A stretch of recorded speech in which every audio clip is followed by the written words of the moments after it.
I'm trying my hardest not to make it like this particular review about her. Hi everyone, welcome back to the Bachelor Breakdown. I'm Dami here and I'm Mariah. Yeah, and today we're gonna break down the last episode of The Bachelor of season 25, episode 4. Yes, let's get to it. If I remember correctly, this episode starts with I don't know, I said I want to be Katie when I grow up. Because, yes. Katie's a boss. I'm hearing rumors, Katie for Bachelorette. What do you think about that? I support it, but I'm also like, I don't want this to make us go off track from like having a more diverse lead. This is true. That's my only thing. Like, yes, Katie's awesome, like really great. Yeah. But I'm like, ugh, I don't know. I mean, that's not to say that if we had Katie, we can't have other people in the future, but I love her, and I think she seems like a very clear, decisive person, just boss everything, and I wish we got to know more about her story, but just seeing characteristics of her, like, I love that she stood up for Sarah, even she was like, why are we still talking about that she's gone, and little Miss Victoria was like, the trash took itself out. Oh, it's so over the top. It's just so over the top. It's not necessary. Absolutely. But yeah, I love that Katie just stood her ground and was like, especially when she tried to get she was trying to get Katie to apologize for her, but to her for telling her, can you just stop, when she said that. It was just ridiculous, but Katie was like, I'm not gonna apologize for that. Yeah. And do you think that you would be a Katie? Do you think you'd stand up to MJ and Victoria in the moment? I want to say yes, but I know I won't. Same.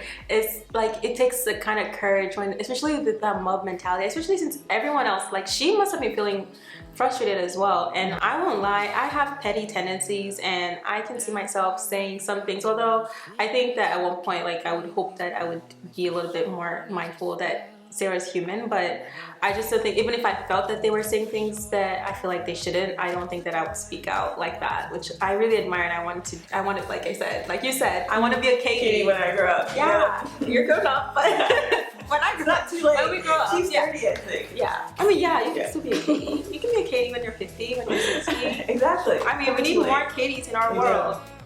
But yeah, that's just, I just thought that was very respectful of her. And she ended up even going to talk to Matt, which we can talk about, which that took great balls to do, and respect, like mad respect for her. Absolutely. Yeah.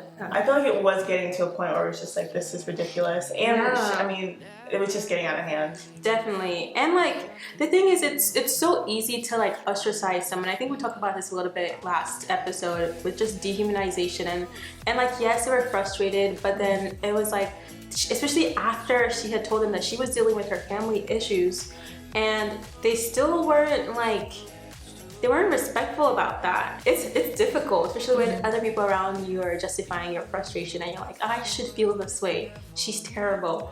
But yeah, it takes a special kind of person, special kind of Katie to like stick up for her. But yeah, moving on. The next scene, we had the night portion of the group date that we didn't get to see, producers, but nevertheless, we had a few key scenes that I would like to talk about. Chelsea in particular. I just love the fact that she spoke about Black women and their hair. First of all, she's gorgeous. I've been saying this since day one, since night one. And I think Matt's reaction to a response to her sharing was like what any girl would dream of. What do you think about that? I thought it was really great. I think it was definitely something to highlight, because I think a lot of people don't know like what our hair means to us as Black women. Yeah, I don't know why I just did this. I was gonna get my phrase, but it wasn't there. Yeah, absolutely. And like, she did it so beautifully too. And I'm glad that the producers kept to this particular scene. So props to producers for one thing done right. I'm kidding.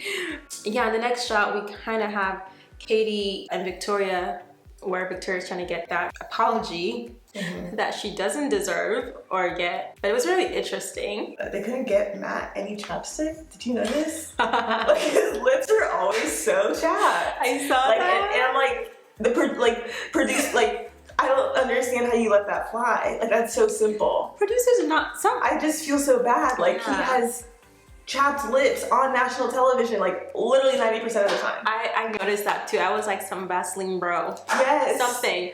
And it's like, they have all this ITM, like they could like, it's not like they couldn't pull him out. Yeah. But maybe they don't have black producers who don't see this like we do. It's a shame. It is definitely a shame. Really bad. Gotta look out for your boy, man. Yeah. I loved Mari's dress at the cocktail party. It was red with like a slit, and it was like the front was, I don't know. We could maybe insert a picture. Yes, please do. But I remember another dress she wore that was like purple. It was this short purple dress. It was like this like, oh, with the shoulders? Yeah. Okay, yeah. I thought that look was, even her hair like a little like curly. I thought Mariah's gorgeous. I mean, but I love that. So at the rose ceremony, we have Chris Harrison walks up while Victoria's sharing with Matt to tell Matt that he has 5 new girls who are going to be joining the house. Yeah, and so we have introductions. Everyone was very shook in the house. Everyone was really upset. Yeah, and 4 out of 5 of them stay. And yeah, we have even Victoria, because there was the Miss Universe Catalina who came in with a crown, and Victoria was utterly threatened. And I just thought it was very just like rude, but also like, not just disrespectful for Catalina, but just like, what does it say about you that you're like, I'll take that, like that's a childlike thing to do. But enough about the Victoria show. Yeah, and then the night ends and we lose Kylie and Kayla.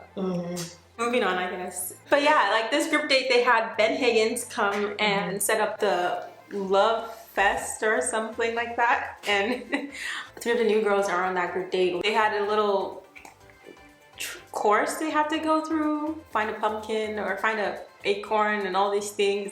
I just want to comment, Maggie, producers, what the heck? They left the poor girl in the pumpkin.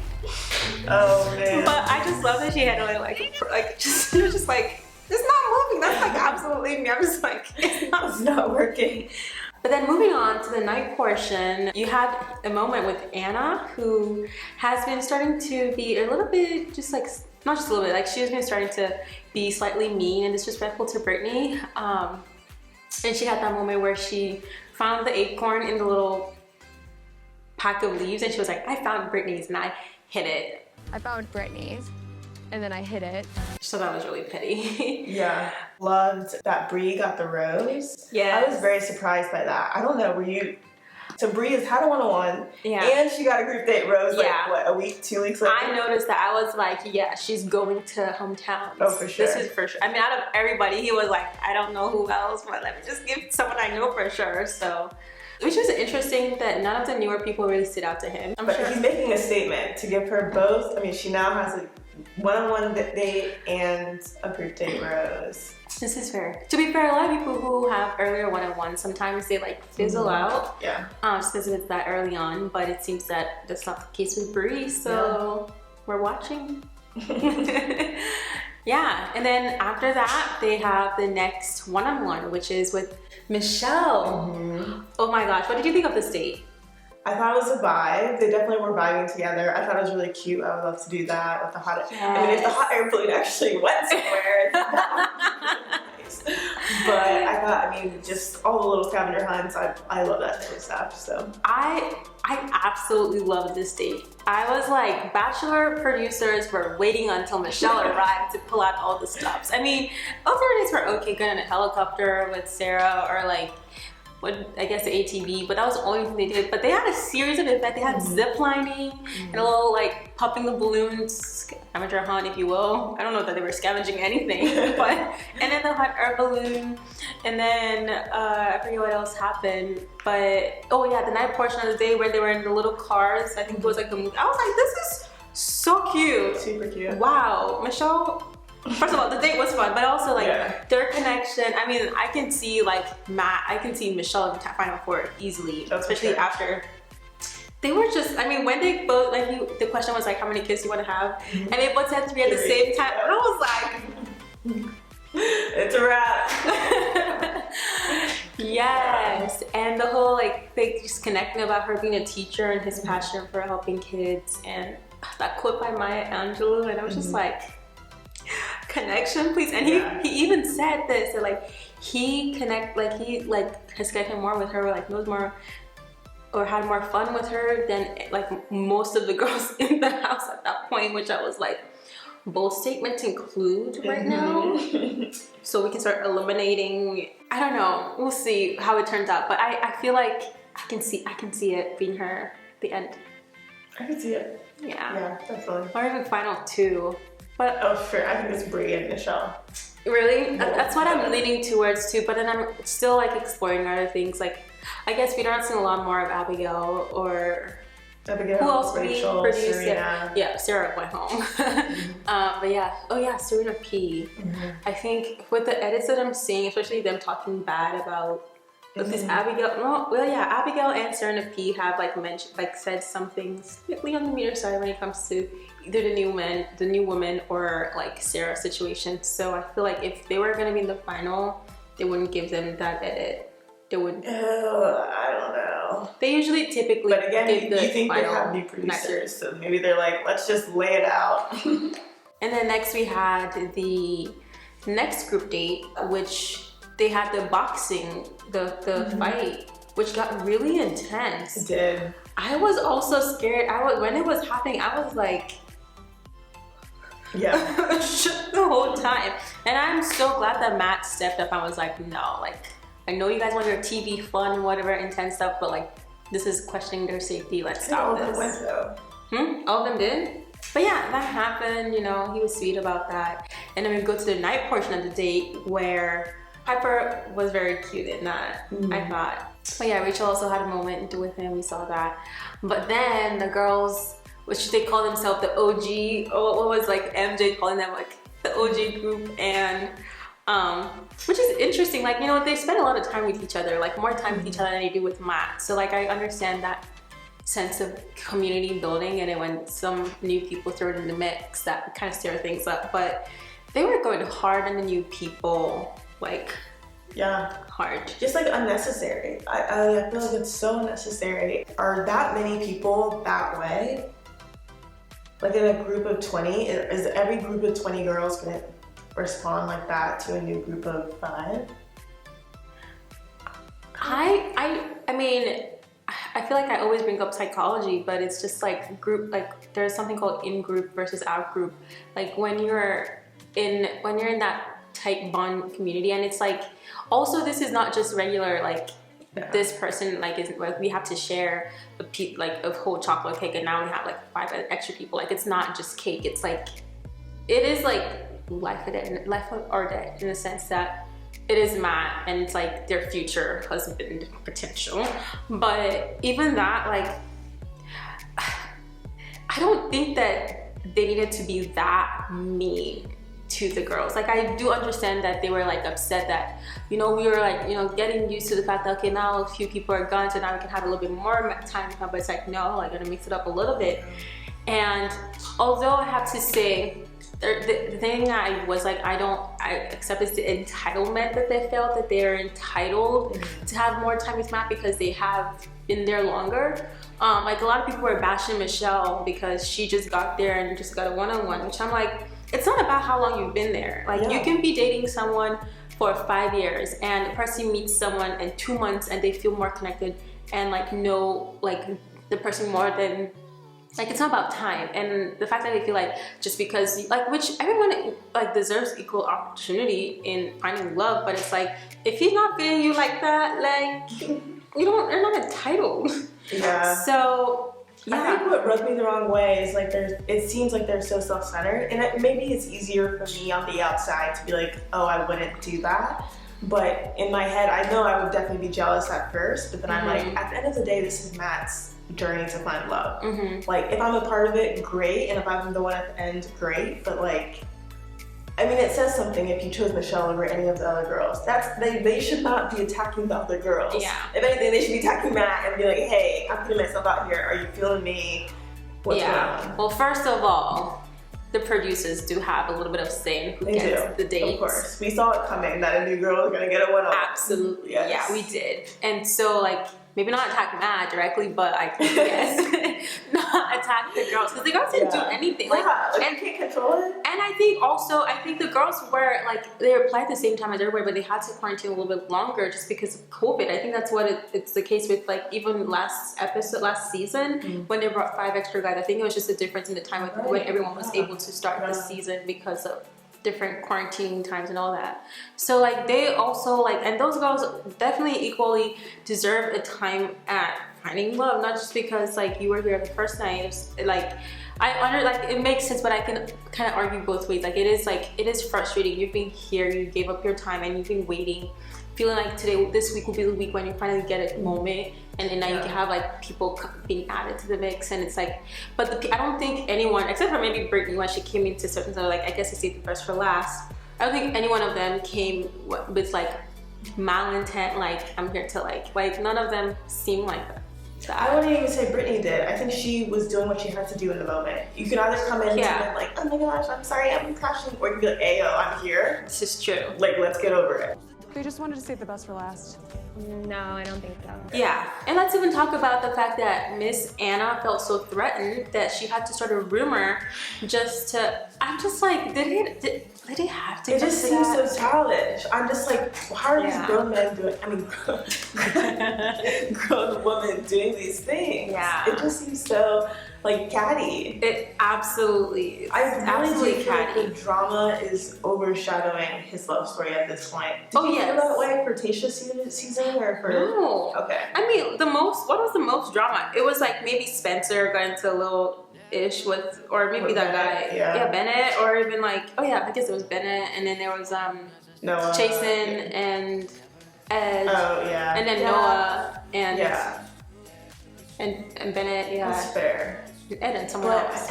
It feels like it's the girls' show right now. Or Victoria's show. I feel like every single episode we've had something to say about Victoria. I'm trying my hardest not to make it like this particular review about her. But yeah, it's all of this so much. And I think that they even got rid of a whole date. Just so that we can accommodate to cut the drama in the 1 hour and a half that we have for airtime, which I don't know. I feel like this happens a lot with the Bachelor. That's what I'm trying to remember, because we had Peter's season. That was drama. Yeah, Peter's. We didn't even get to know any of the girls really that well because Miss Victoria P was it P or S? F. Which F? Yeah, kept crying all season long. Which like nothing against people who cry and are emotional, but my goodness, sis. That's fair. Who was the Bachelor before Colton? Ari? Yeah, that was the first season I started watching, so I don't know anything fair. That's fair. So I guess, the Bachelorness is more catty and drama. It is frustrating. I'm just like, I hope that we'll see how Matt handles it. I know after Katie went to go talk to him about it, and I know like he's sending someone home, so I'm hoping it's Victoria or Anna. I don't know, because then the preview, they were saying that she knows how to lie, her apology isn't authentic. It's Victoria? They were pointing, I think it was to Anna that they were like referring to. And then where Anna's in the next scene is like bent over crying, apologizing to Matt. And so I wonder if like Matt will like fall for this, or if he'll actually see through it and send her home. Let's just hope that the spirit that guides that man guides her away. I think that I'm just like, I don't want to bash anybody, but I'm like, I don't know.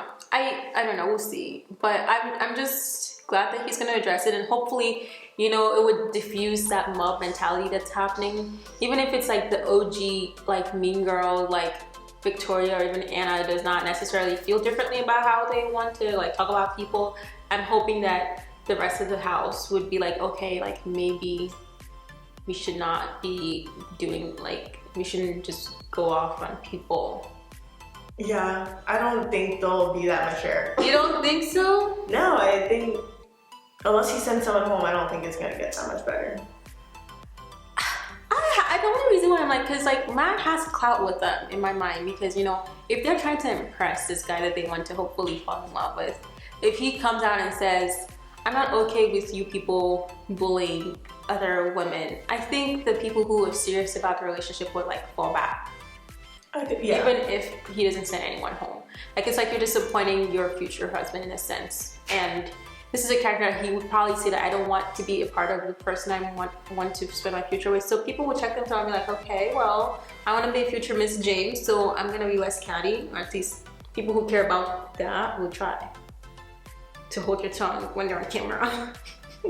I don't know. You don't think so? I think, yes, I think the people who care will fall back. But Anna, Victoria... Oh no, I think Victoria does not. I mean, she wants to be in the show as long as she can, but I don't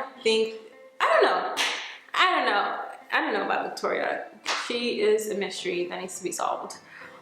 Because I watched her interviews too on Good Morning America. She did an interview about her mugshot, and she basically said that all the girls knew that she was joking and it was never a malintent. And I'm like, sweetie, you can't say that. Like, you don't know how your words are affecting people. Even if you feel like it wasn't a malintent, like you're just speaking about people like that, like they might not say anything to you just because, I mean, even a lot of people who might have been laughing when she says all these things, it's just, you'd rather side with a bully than be bullied. And so like, the only person who really stepped up to her was Katie, and she was being now like dragging Katie. So it's possible that the girls were just like, I'm just, like they might not have condoned the bullying that she's instigating, but they're not gonna get into it to so I don't know. I guess we'll find out on Tuesday, Monday. So all right, that was everything for this episode. Thank you for joining us today on the Bachelor Breakdown, and till then, break it down. Oh my gosh. We tried, guys. We'll find something, yeah.